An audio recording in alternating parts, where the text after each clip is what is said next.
Hey everyone, welcome back to Vinyl Friday.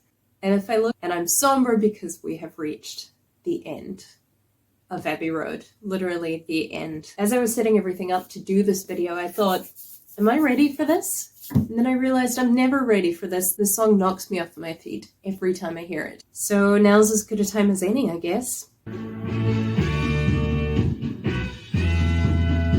Really decisive opening. Nobody's kidding around. This is a hell of an intro. Paul screaming his lungs out. We're ready. This is gonna be great. And surprise, it's a Ringo solo? He never solos. And here he is, busting out this fantastic solo. I feel like... Okay, pause. Sorry, Ringo. Here's what's great about this song. It is like a curtain call. It's like, it sort of has the spirit of Sgt. Pepper's in that this is the end of the show. And they are very theatrically demonstrating that this is the end of the show. It's like, on drums, we have Ringo Starr. On guitar, we have blah, blah, blah. It's so complete. You know, for a song that is entitled The End, it has this decisively finite quality about it. Like, you know it's done, that this is the end of the show. We'll come back to that. Right, so back to Ringo's solo. This solo is, okay. This solo so perfectly illustrates everything that we love about Ringo. Namely that it's not flashy, but it's really solid. It has substance to it. It has guts. I don't know why he hated solos so much, because this one just lands.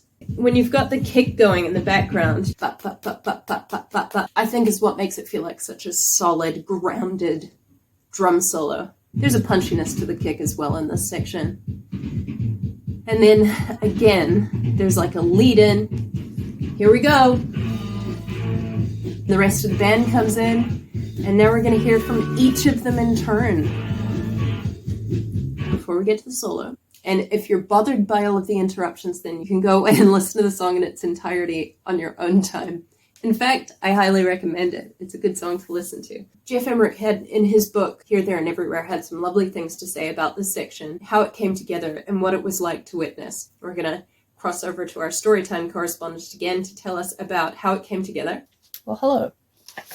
Okay, so I'm going to establish the setting. We're in the studio. They're trying to figure out what they're going to do with the end, which they've decided, obviously, is going to be the final track on the album. Well, a guitar solo is the obvious thing, said George Harrison.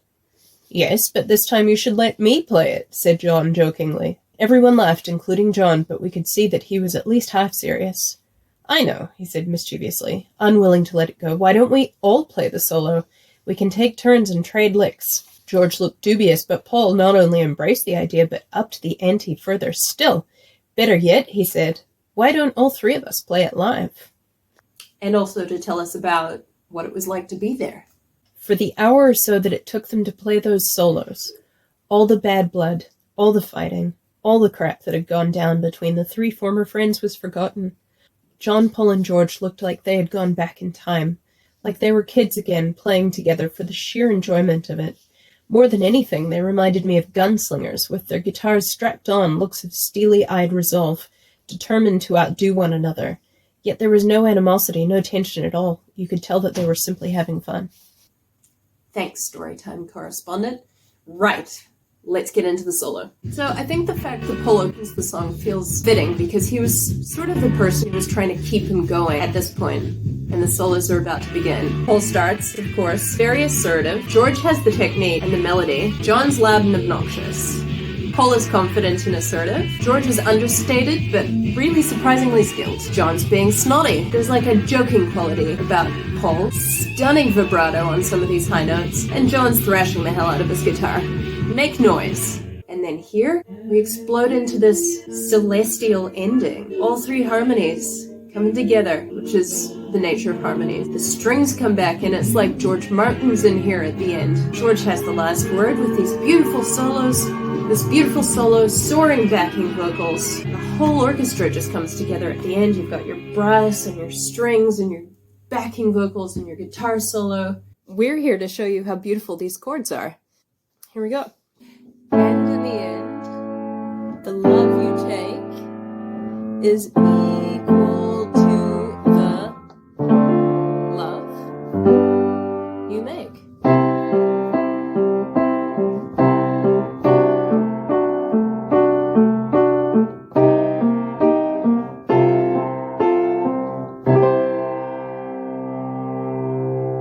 do you think? He's making biscuits, so he approves. It's 2 thumbs up from me. Pretty good, huh, Pan? Okay. Here's what's good about the end. I'm not gonna cry. You can hear through the song that they knew it was over. They wrote their own conclusion. They wrote the conclusion to the Beatles, and there's a sort of urgency about the way that they perform it, as though they know that it's special, and an enthusiasm that harkens back to what they were. It's like a nostalgia trip for them, but also an homage to everything that had been and was never going to be again. And whenever I listen to this, I know that I can go back and listen to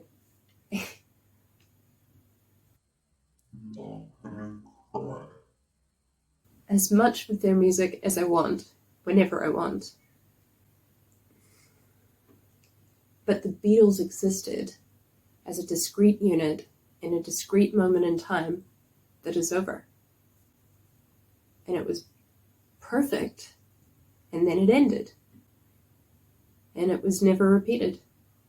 There was never anything that came close to it. Not even anthology.